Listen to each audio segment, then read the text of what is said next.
Welcome to Daily Scripture Reading. I do not own the rights to this music. 2 Kings chapter 5. This is the Amplified Version. Naaman is healed. Now Naaman, commander of the army of the king of Aram, Syria, was considered a great man by his king, and was highly respected, because through Naaman the Lord had given victory to Aram, Syria. He was also a man of courage, but he was a leper.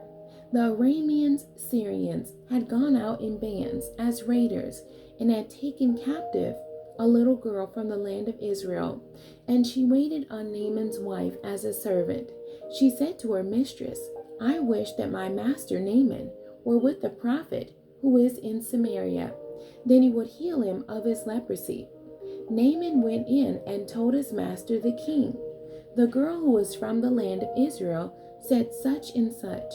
Then the king of Aram, Syria, said, "Go now, and I will send a letter to the king of Israel."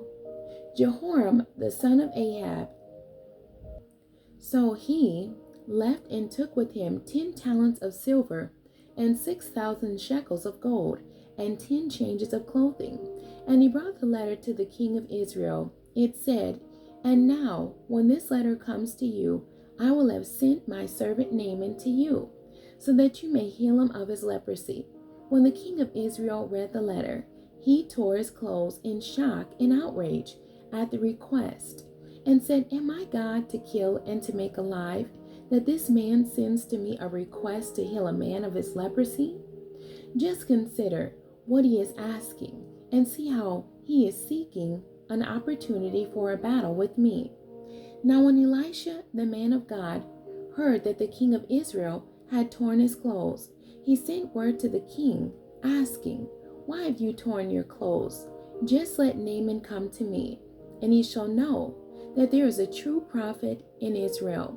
So Naaman came with his horses and chariots, and stopped at the entrance of Elisha's house. Elisha sent a messenger to him, saying, "Go and wash in the Jordan 7 times, and your flesh will be restored to you, and you will be clean." But Naaman was furious, and went away and said, "Indeed, I thought he would at least come out to see me, and stand and call on the name of the Lord his God, and wave his hand over the place of leprosy, and heal the leper.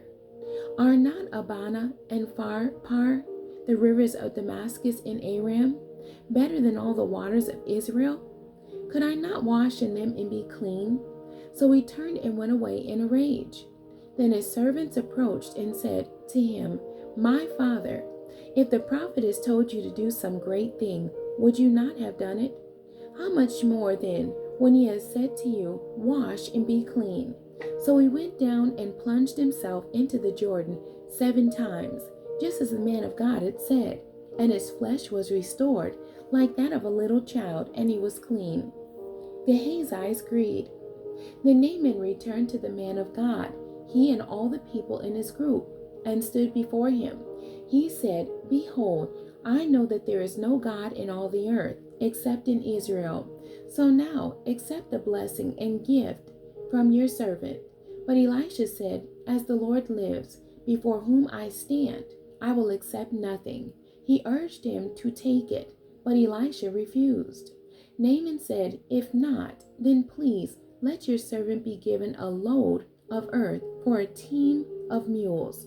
For from this day on, your servant will no longer offer a burnt offering nor a sacrifice to other gods, but only to the Lord, the God of Israel. In this matter, may the Lord pardon your servant, when my master the king goes into the house of his God, Rimmon, to worship there. And he leans on my hand, and I bow in the house of Rimmon. When I bow down in the house of Rimmon, may the Lord pardon your servant in this matter of attending the king when he worships." Elisha said to him, "Go in peace." So Naaman departed, and was a good distance away from him. When Gehazi, the servant of Elisha, the man of God, said, "My master has spared this Naaman, the Aramean Syrian, by not accepting from him what he brought. As the Lord lives, I will run after him and get something from him." So Gehazi pursued Naaman, When Naaman saw someone running after him, he got down from the chariot to meet him and said, Is all well? And he said, All is well. My master has sent me to say, Just now 2 young men of the sons of the prophets have come to me from the hill country of Ephraim. Please give them a talent of silver and 2 changes of clothes. Naaman said, Please take 2 talents. And he urged him to accept, and tied up 2 talents of silver in 2 bags with 2 changes of clothes, and gave them to 2 of his servants. And they carried them in front of Gehazi. When he came to the hill, he took them from their hand and put them in the house for safekeeping, and he sent the men away, and they left. Then he went in and stood before his master. Elisha asked him, Where have you been, Gehazi? He said, Your servant went nowhere. Elisha said to him, Did my heart not go with you when the man turned from his chariot to meet you?